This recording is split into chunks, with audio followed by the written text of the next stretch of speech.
Hey Acers, I want to apologize for the horrible lighting on the video on this live stream yesterday. I'm still trying to figure out where to put this light, but I think up there, kind of behind my laptop, is going to be my best spot for now. I should probably move this out of the way though and get a little better sound up here by pulling my microphone up because this is the weekly broadcast thingy. The mic's down here now, but you can't see it because I had to move my computer for it. That's okay. Welcome to the Ace Role Playing Games podcast, and I'm your host, Mason Emerson, and it's great to have you all here. Just to show again what the lighting wouldn't let me show yesterday, and it's going to glare in the light anyway, because it's chromed. It's a special 20th anniversary printing of the Savage Worlds core rulebook, and it's the current set of rules, so it's the Adventure Edition. Came out in 2018, and I got those nifty player books, and I'm really excited to be sharing those. And I'm hoping that just things go well with that. Anyway, I hope your week has been well. I hope that you all had a good time this week, and that those of you, thank you to our regulars who come to the Ace Role Playing Games Club. I miss those of you who've shown up once and then not ever come again. It's really too bad. But I hope to be able to convince you to come back again another time. Tomorrow I'm actually going to go check out a couple local stores and see where we want to spin up the second iteration of Ace Role Playing Games. And that'll probably be overseen by my friend Jay. He will have his he will be able to probably take over one of those stores on another night or on the same night. It just depends, because I can only be one place at a time. Now, if I can get another true backup there at the Mythos store, then I can definitely help set up the new one, wherever that is. Okay, so that said, I want to continue to do this series that I've been doing on the case generator. And like I said before, and actually first, before I even go into the case generator, I'm going to pause like I did in the shorts, and I'm going to go a little bit into genre unspecificity. Those are big words, but basically it's saying in Savage Worlds and other games other than D&D, you will be able to choose your genre. Now, D&D's got ability to have some genre choices in it. I mean, you don't have to do just pure high fantasy. You can include muskets now. You can include a bit of horror, obviously, with Castle Ravenloft. You can include you can do your Forgotten Realms. You can do your Greyhawk, whatever it is. And so you've got some variability inside of that high fantasy case. And that's pretty good. And even actually, that's where classes come in, because classes give you that variability as well. And that's just what you get. However, when you have a core mystery at the center of your whole thing, that's going to be what's going to help you to make it something that applies in that genre. So what I'm saying by this basically is I can use the case generator from Deadlands Noir, which is the one that I'm bringing us along out of, and I can make that apply to any genre. Last week I showed you how a business or corporate, which I add in the boss, the leader, the king, the god, if you're a priest or whatever it is, the church, if you're playing like something like Bloodborne or something, somebody above you gave you an order, or it's your job and you do it anyway. Now, maybe you have an existing contact who is going to be the person who gets your party going into the story and into investigating the mystery, whatever it is. So as an example, let me give you one from one of my favorite games to run. And I think I'm going to just make this a signature one that I run every time I do Halloween. If they do Halloween this year, I hope they do. I really hope they do. But I'm not sure if they will or not. But Halloween this year, if I can, I'm going to run Rocket Nazis on the Orient Express again. Now, Rocket Nazis on the Orient Express, it's set in 1932, 1934, and 34. It's set in 34, so still 5 years before Hitler invades Poland. And in that, the contact that you have, the existing contact, is a guy named Birdie.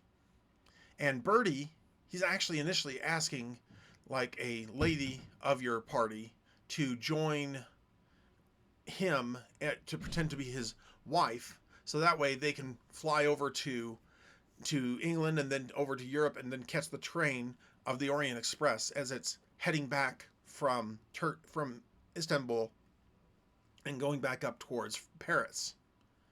Well, the problem is that during the escape, which you guys get roped into anyway, because while he's trying to hand you off the information, Nazi troopers, or Nazi spies, or sympathizers at least, show up and they try to kill Birdie because he's got information they want him not to divulge.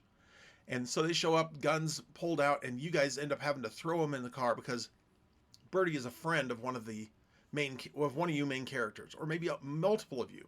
He's a known contact, and he's a friend. He's somebody that you would trust with your life, and you trusted him with yours, or that he trusted his to yours. And now you've been thrown into a car, and you're doing a chase and a race across Central Park, and that's how the whole thing starts.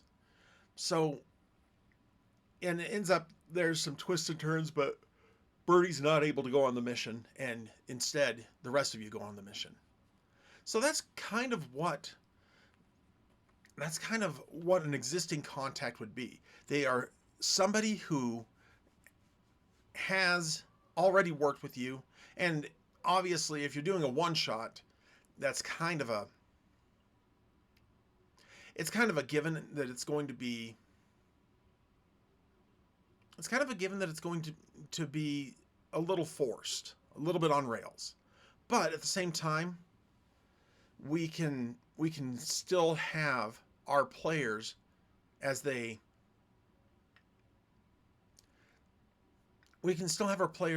go through and interact with this previous contact, and they can pretend, because that's what we're doing with role-playing games, isn't it? They can pretend that we really were friends with this guy and that we know what he's like. And I even like it when my players contribute a little bit about the guy.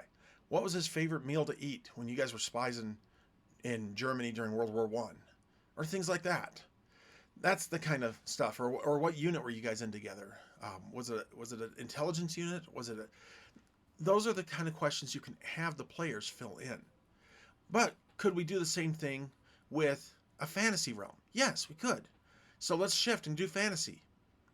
Let's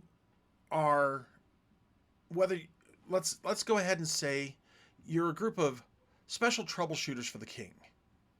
The king, you've met him once or twice, but you, through his secretaries and through the secretary of the secretary, you're basically a black ops group for the king. You guys do things that the king doesn't need to know about, other than your success or failure. And in a previous war, your friend Birdie, we'll just keep calling him Birdie, your friend Birdie and you got really close, and then the war ended, you separated ways, and he went on to do intelligence work for the king in another part of the world. Well, now he's back, and he's got information that one of the evil dictators over in the other continent is going to try, and he's kidnapping all these sorcerers, and now he needs you to help him find them. So you can see how that previous contact gives you, as the game master, a good leverage point in which you can put yourself in there and force the players into the story. So that would be a good way. You could even do that same one and just throw a few different kinds of labels on it. You could do it in necessary evil. And instead of being heroes, of course you guys are villains, but in the world of necessary evil, you guys could be called upon by another villain to help you fight against Dr. Destruction as he's going to try and use science to destroy the world.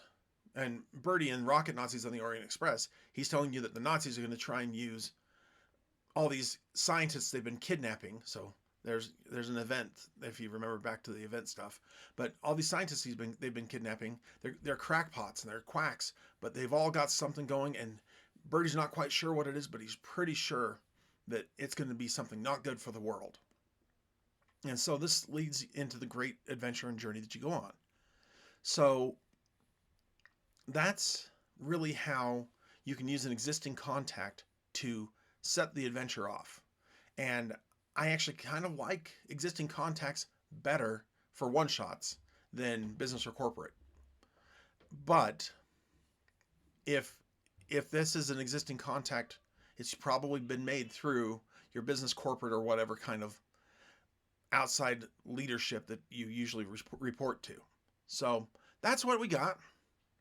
That's what I'm doing. That's what I'm running with.